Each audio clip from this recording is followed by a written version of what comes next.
What's going on, everyone? It's the My Aggie Nation podcast. I'm Travis Brown with the Eagle, myaggieNation.com, alongside fellow Eagle co-worker. I don't know what I was going with there. Alex Miller. Alex, what's going on, man? What's up, Travis? I'm ready to fill my belly with much good food this week. You are a food guy. You are a foodie. I am a food guy. So below, down here on this screen, is the lovely Zach Taylor. Zach, what's your favorite Thanksgiving food? Oh gosh, I'd have to say the ham. The ham. Ham. I'm a big ham guy. I'm not necessarily. I enjoy turkey, especially if it's a leg. But I think I'm more of a pork guy. Yeah. So ham. You get a nice green bean casserole in there for you. Green beans. What's that? No. What's that look, Alex? What's that look? Not a green bean casserole guy? Is that what your problem is? What you got against green beans? Yeah, I just don't really like green bean casserole. I'll say it. It's subpar. Fear the bean, bro. No, Fear the bean. Green beans are good. Green bean casserole, not good. No, you can just stop. You can stop before green beans are good. Green beans are terrible. They're disgusting. Travis doesn't eat vegetables. Travis eats chicken nuggets and French fries. But of all the vegetables, green beans are the worst. No. Okay. Yeah, I can think I've like 5 off the top of my head that are worse than that. Absolutely. Same. They're the worst. Squash is probably worse. Oh yeah. Squash, please. Squash, kale. Ugh. Kale's I don't know, man. I mean, kale. What does kale even do? It's tasteless. Welcome everyone to this week's podcast. What does kale even do? With Alex Miller. Alex, fill us in. Let's get to some football talk. How about that? You're boring. So Aggies traveled to Baton Rouge. In honor of that, I ate some Popeyes today for lunch. They're playing LSU, Ed Orgeron's last game. So here's the thing. It's an LSU team that hasn't played well this year. The last handful of games played pretty well on defense, still haven't necessarily won games. Do we buy into the narrative that this is a team that is going to fight hard for their head man and he's going to be sent out, on a little mini parade? Or is this just a bad team and A&M is a much better team and that's going to prevail? Go ahead. I think it's both. I think one, LSU is not a very good team. I think a lot of that has to do with they've dealt with just a ton of injuries. Okay. They're missing a lot of really good players and they weren't a very good team coming into the season anyway. So, that the attrition that they've dealt with this year certainly doesn't help. But also, this is like Ed Orgeron's Super Bowl. I mean, if this is it for him, his last game in Tiger Stadium, he's probably going to throw the kitchen sink at him. He said how he ripped his shirt off after the game last week after they beat Louisiana Monroe. One of the LSU players guaranteed a victory over A&M. I mean, to be fair, A&M hasn't won in Tiger Stadium in over 25 years. So, A&M can't just chalk this up to be a win. Now, A&M should win this game, and I think they should win it by a decent margin. But, this is the Ed Orgeron Super Bowl per se. And I wouldn't be surprised if something crazy and wild happens Saturday night in Death Valley. Zach, what say you? Yeah, it was Clark, the linebacker, that had predicted the victory over Texas A&M. I'm running along with Alex too. I don't know if you could chalk this up to being a good LSU team, but they certainly have some talent. You're going to have talent no matter what, even if they're not at full strength, and that's what LSU has. Ed O, this is going to be his Super Bowl. This is going to be the team's Super Bowl, so to speak. It's supposedly supposed to be a rivalry game. It's a team that beat them last year. I think they take a lot of pride in playing at Tiger Stadium, especially at nighttime. So the house, without a doubt, I think is going to be rocking. You're going to have a lot of juiced up folks, I guess. They've got a lot of juice going on, and it's going to be the most hostile environment that A&M has faced this season. I want to say it was Well, I might not should say, because I don't remember exactly which player it was, but perhaps it was Jalen Preston was being asked at the press conference about the atmosphere and what to expect, or maybe it was Jalen Jones, I guess, was asked about the atmosphere, what to expect at Tiger Stadium, and he said, "Well, never been there before, but I don't believe it'll be any louder than it is at Kyle Field." But then again, that's your fans behind you. That's the home team. You are the home team. Well, this is going to be a little bit different. What that happened at Oxford, I think, should give some Aggie fans a little bit of pause, because A&M came out very, very flat. And I don't know if that was because of the environment or just kind of not being prepared. It was game day. It was a top 15 matchup against a divisional opponent. I don't really know how you get caught sleeping there. So I don't know if it was just a situation in which A&M got punched in the mouth and didn't know how to respond until later on in the second half. But they can't do that this weekend against LSU. See, I think here's one thing on that, though. I am curious what the environment at Tiger Stadium is going to be like, because if you look at pictures of the crowd the last two home games, the last 2 weeks that LSU's had, there's been a lot of empty seats there. This season is pretty much a lost cause for LSU. And, even against Arkansas, who isn't having a bad year, it looked like it was half full. And then, you look at the second half of last week's game against ULM. I mean, it looked like it was a game from last year where there was only 25% capacity allowed.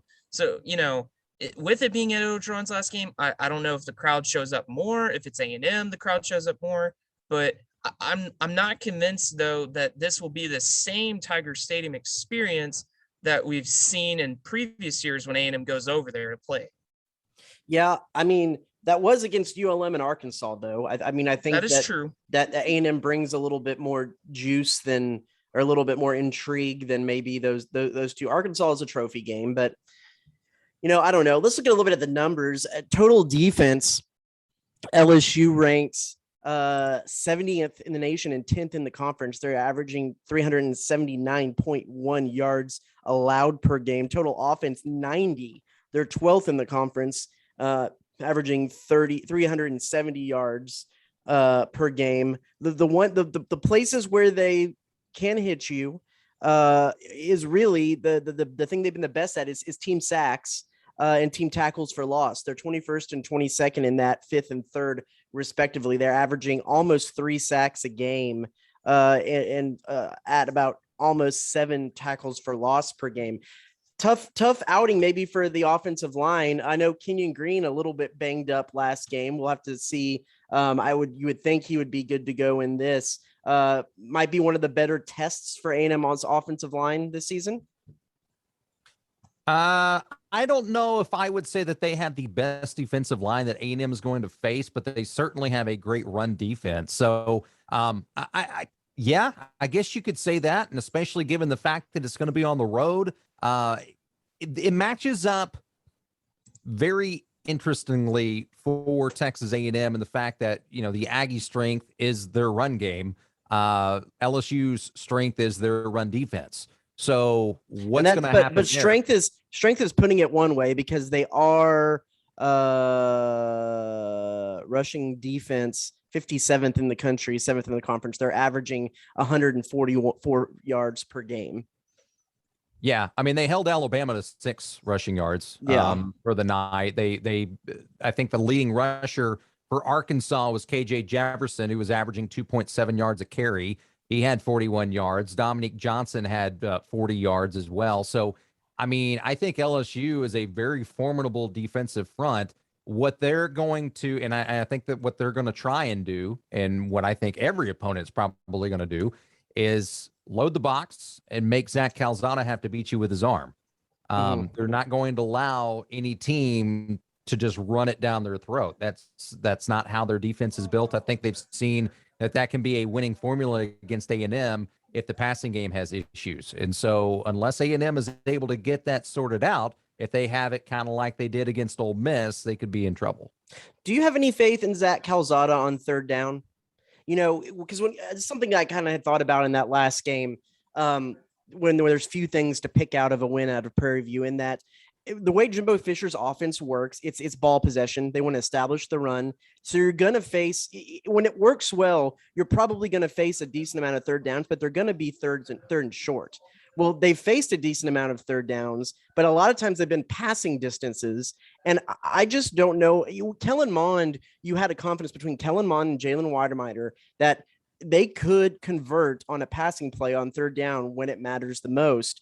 You look at the one time they were forced to kick the field goal against Prairie View, got back down to third down, and I had zero confidence that they were going to be able to convert on a pass. Really, the only one that stands out to me is the third down conversion against Missouri to Aniyah Smith on that post route that it was able to kind of seal the game there in the third quarter.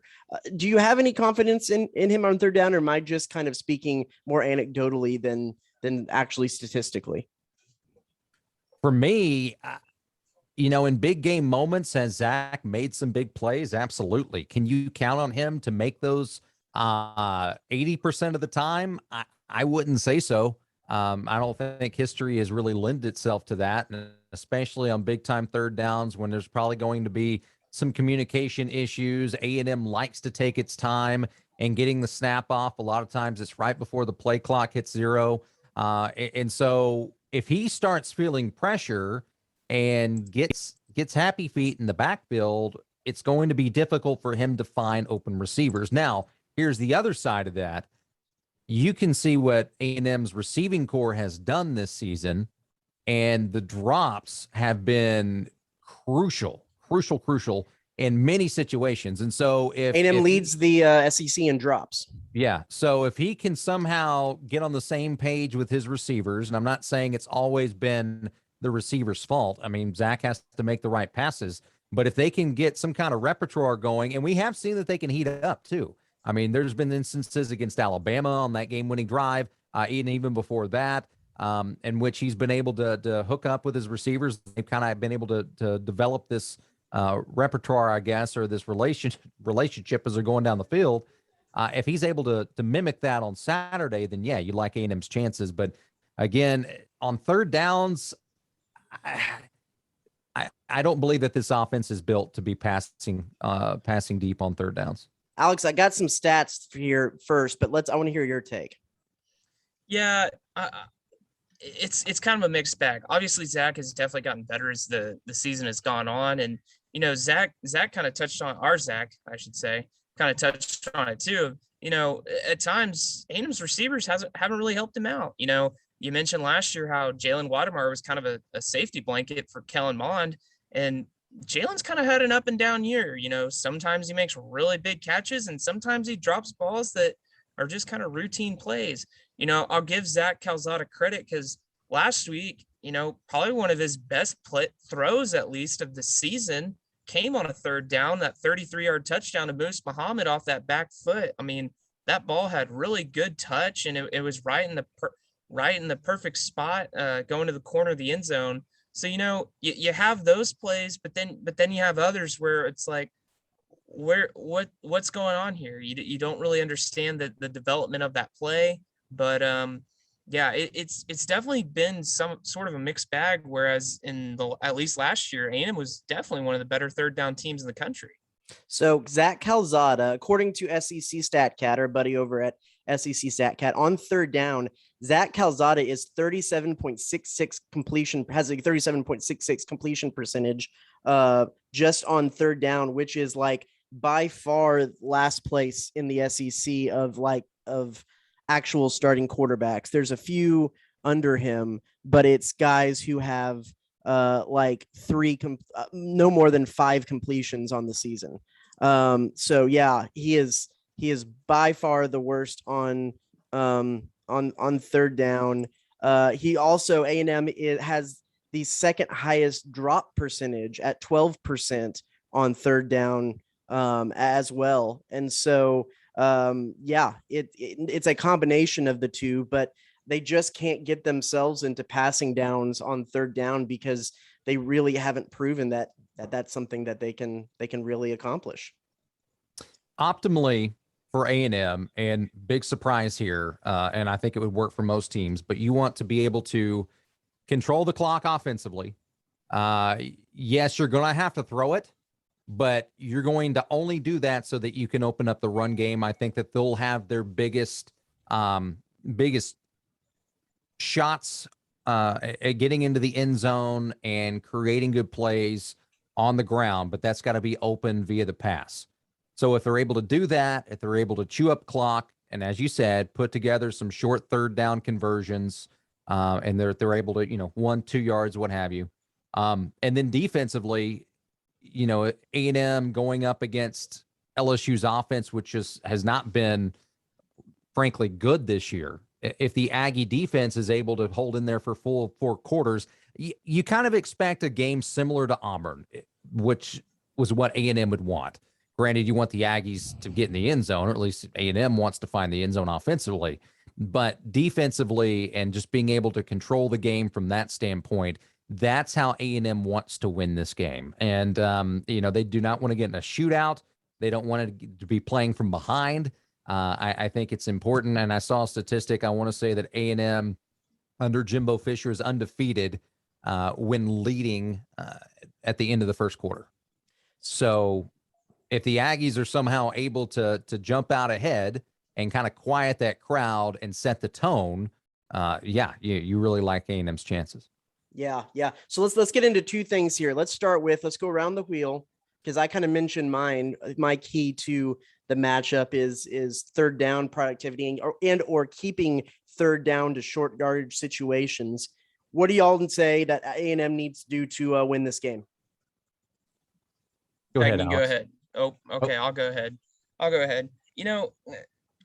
go with the intangibles of this game. You can't play into what LSU's hoping for it to be, this mega good send off for Ed Ogeron. Throwing whatever it takes to beat A&M. I mean, they're going to pull out all the stops. They're also playing for bowl eligibility, so this could be the last game of their season, nonetheless. I think that this is a game that, there's definitely some history here on both sides. It's a familiar, it's 2 familiar teams. It's a place A&M's historically had trouble winning at.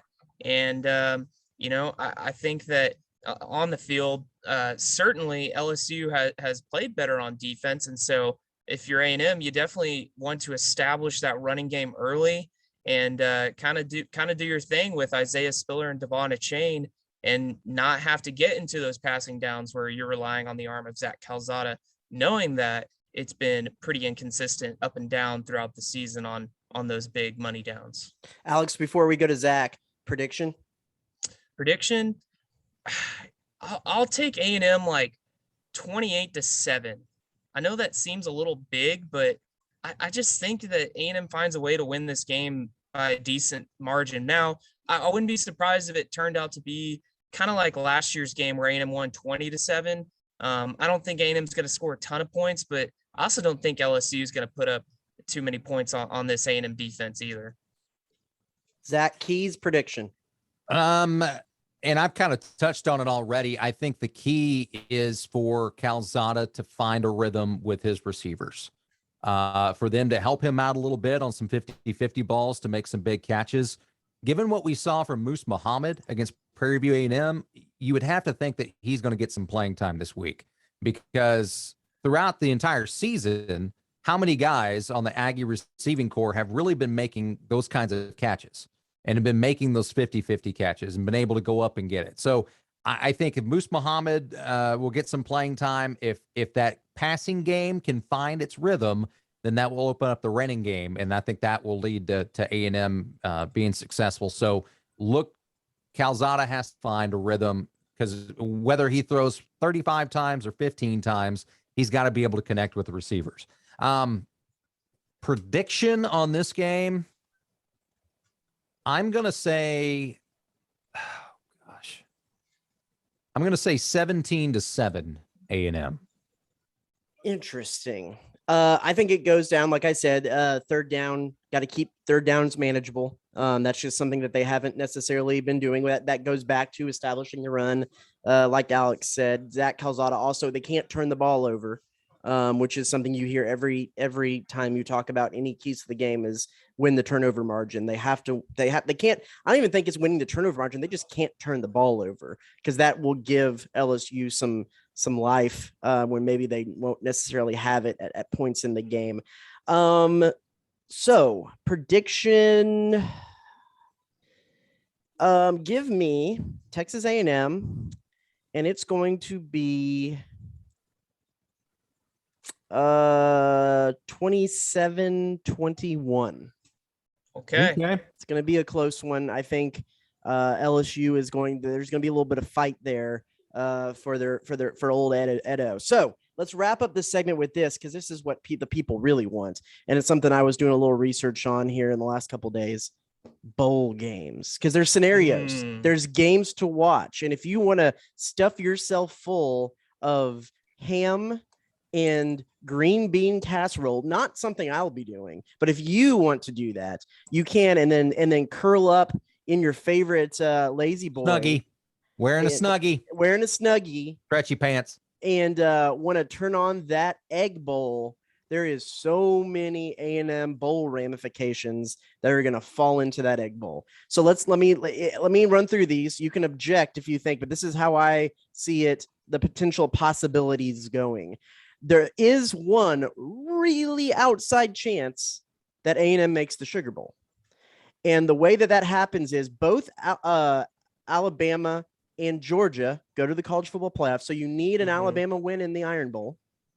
And then you need Ole Miss to lose to Mississippi State, but it be a really ugly game, so that Mississippi State doesn't pass A&M in the college football playoff rankings, but Ole Miss drops behind A&M in the rankings, which with the head-to-head that Ole Miss owns might not happen. But if that happens, then A&M will be the next highest ranked college football playoff team. If Alabama and Georgia both go to the playoff, Sugar Bowl's there for A&M. Don't necessarily see that one happening. Well, real quick, I mean, when you're talking about losing ugly, Mississippi State currently unranked. So, yeah, I mean, they're not going to be, whether they win Thursday or not, well, obviously they would win. If they win, they're still not going to jump A&M. Yeah. I mean, well, the new rankings come out. We are recording this on Tuesday. New rankings come out today for the college football playoff. Not thinking Mississippi State would slip in, but they could be there low. So real quick, just to add something in there, our buddy Billy Lucci over at Texags and I, Belucci Hour, we were talking about this scenario, and he made mention that if A&M is within, say 5 spots of Ole Miss tonight in those rankings, there might be a shot. If it's 6, which I think it's going to be 6, that is a real stretch for A&M to somehow jump up, that go up at least 4 and Ole Miss drop down 3 or vice versa. So I don't see that part happening, but we'll see. Yeah, Alex. Here's what I think will happen is that Alabama's obviously clinched the West. Hold on. Are you going to go through other scenarios? Because I wanted to lay out all scenarios here first. Okay. I'll let you go ahead. Okay. I'll let you go ahead. So I will give what I think will happen later and what A&M's best case scenario, in my opinion, could be. Sure. Later, after you go through. So let's say Alabama and Georgia both win. They go to the playoff. Ole Miss beats Mississippi State. That puts A&M, I believe, at 4, which then puts them at the top spot potentially to claim in the Capital One Bowl, formerly the Citrus Bowl, Orlando. And so that is in the NCAA hierarchy. The Capital One Bowl, formerly known as the Citrus Bowl, is the only bowl that gets basically its pick of who it wants. So there's that scenario. If A&M were, if what's the scenario where Mississippi State goes to, no, if Alabama loses Iron Bowl, or gets totally upset in SEC title game and doesn't go to playoff, Alabama goes to Sugar Bowl, then Ole Miss will go to the Citrus Bowl, and A&M will then go to then it falls into that realm of SEC picks which bowl you go to, but typically that next team goes to Outback Bowl in Tampa Bay against a Big Ten team. Both of them, both Capital One and Outback are Big Ten opponents. Then of course but that's all hinged upon an A&M win at LSU.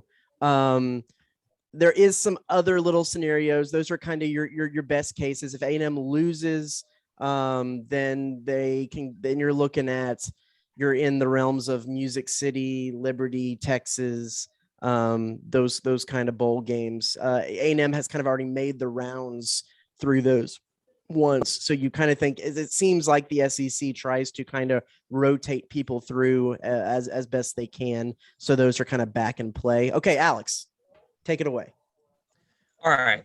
Here's what I think is going to happen. What I think is going to happen is that Ole Miss is going to beat Mississippi State this weekend. They'll finish 10-2. A&M, we've all consistently agreed they will likely beat LSU. We're predicting them to beat LSU at least. So that'd put A&M at 9-3. Alabama probably going to lose to Georgia in that SEC championship game, in my opinion, because Georgia has been unstoppable this season, although I think Alabama is going to give them the best shot for their money. So if that were the case, Georgia's in the playoff.